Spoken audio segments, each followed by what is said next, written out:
That's right. I don't have any details for you at this point. As the Secretary mentioned this morning, we're preparing and coordinating with the EU. We certainly welcome Europe's determination to take strong new steps, and this transatlantic community and G7 are united in their determination to respond to continued and intensified Russian aggression. And we expect a statement from the EU on sanctions against Russia shortly, and I expect you'll hear more from us on ours shortly as well. We have some reporting that the U.S. Has information that Ukrainian military has been firing short-range missiles at rebel strongholds in eastern Ukraine. And I'm wondering, given that you're calling for de-escalation, if you're concerned that the Russians will use this as a pretext for greater either involvement of Ukraine or possibly an invasion or something like that. Like, it does seem as if this is, what Russians' actions notwithstanding, this does seem to be the most powerful weapon used in the conflict so far, and I'm just wondering if this is a provocation that Russia may seize upon.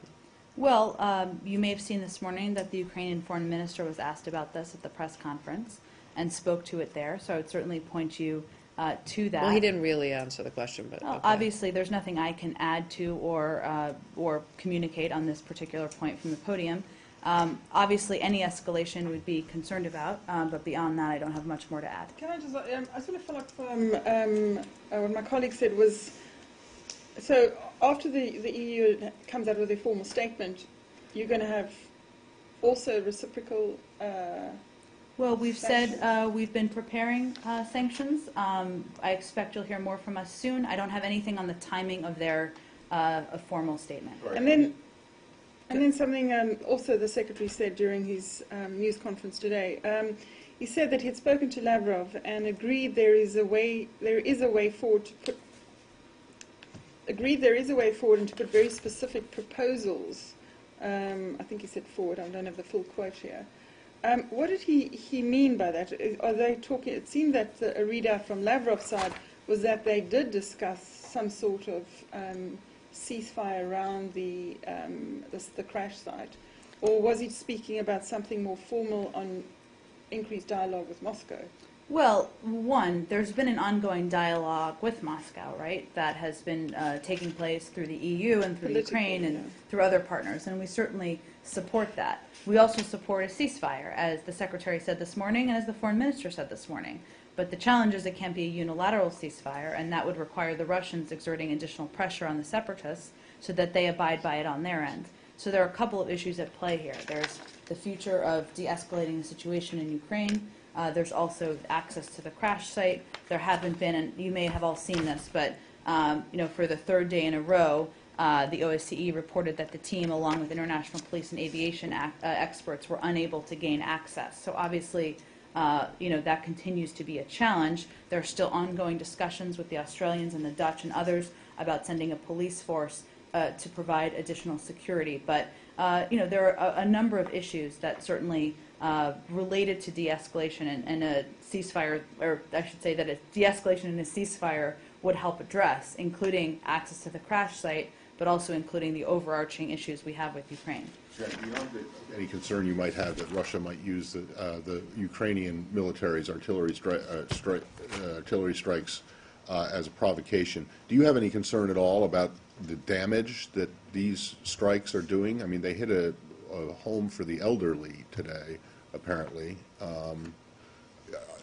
Do you share, as you do with Israel and Gaza, do you think that the Ukrainians need to do more to prevent civilian casualties?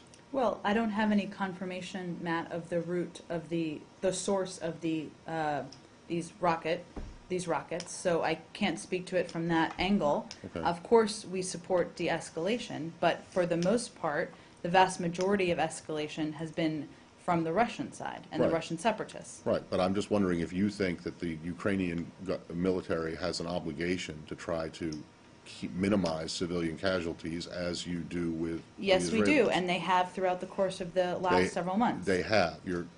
Okay. I mean, I think there's a lot of people out there that would say that they haven't, and that there's been indiscriminate firing, or at least civilian targets are being hit.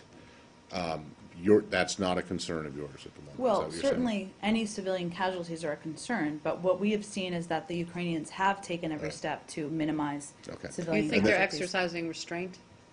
We do, and we have for the last several months throughout the course of this process. And when you spoke about this conflict. ongoing dialogue with Moscow, I mean, this phone call with Foreign Minister Lavrov this morning doesn't sound like it was a particularly happy I didn't mean phone call. necessarily the United States. I meant that there's Oh. been an ongoing dialogue with the Europeans, with other parties who have a stake in the outcome. And the result of that dialogue has been nothing, right? I mean, you haven't gotten anything you want. So I'm just wondering, what is the value of a dialogue that it consists of one side accusing the other side of doing something, the other side denying it, and then the first side saying, well, we don't believe your denial, which is Well- exactly what happened in the conversation that Kerry had with Lavrov on Sunday The or Saturday. purpose of both phone calls was not primarily on this issue.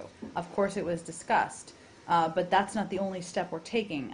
In addition to sanctions, we've also provided a range of assistance that's continued to increase to the Ukrainians, but certainly we continue to feel that dialogue and diplomacy should be All the right. first step. And then just